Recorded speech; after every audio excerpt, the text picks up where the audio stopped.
Hey, you're climbing up this hill and it's what you've been training for. You're absolutely determined to fight off the temptation to give in, even though you're breathless and your legs are burning full of blood lactate. But the problem is you glance up only to see other riders at another level breaking away from you at a steady superhuman pace. Now I know how frustrating this is. They seem to be able to develop some form of unachievable power and not be limited by the same physical laws as you.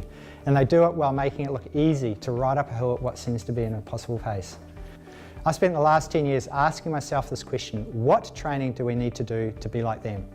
Now, you've probably tried a lot of different things out there to become a hill climber, possibly including smashing yourself silly on some of those training platforms out there, or training to some program that you've downloaded from the internet or read in a magazine.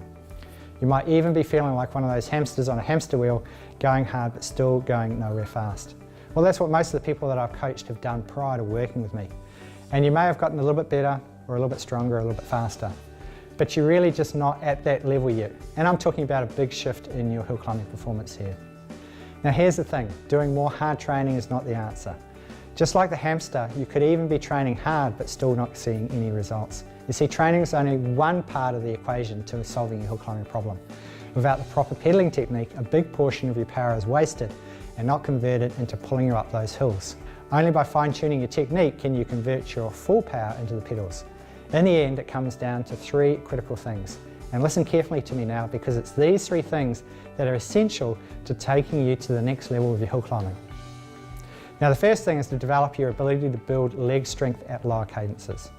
And the second thing is to develop a more efficient pedaling stroke so that you can maximise your power through more of the stroke at these lower cadences, both while standing and staying seated. And finally, as part of all of this, is to develop your core strength to stabilise your climbing, pedaling power.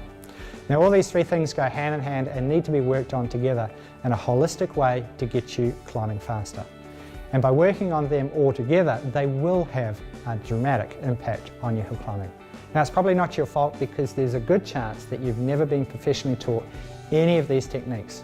Now, to fast track this process, I've developed an instructional training video that's helped literally thousands of racing cyclists and recreational riders just like you quickly improve their hill climbing and do things that they thought their bodies were never capable of. In fact, I created this video with one goal in mind, and that was to prepare you to be able to effectively drop massive amounts of power into the pedals on climbs when those moments count. I really want you to become that rider that disappears into distance on climbs. Now, with access to one of our best foundational training sessions, you'll achieve results that you didn't think were possible, just like what my clients have seen with theirs. Now all you need to do is click on the link right here on the screen or in the description below to get access to the training resource that will actually improve your hill climbing.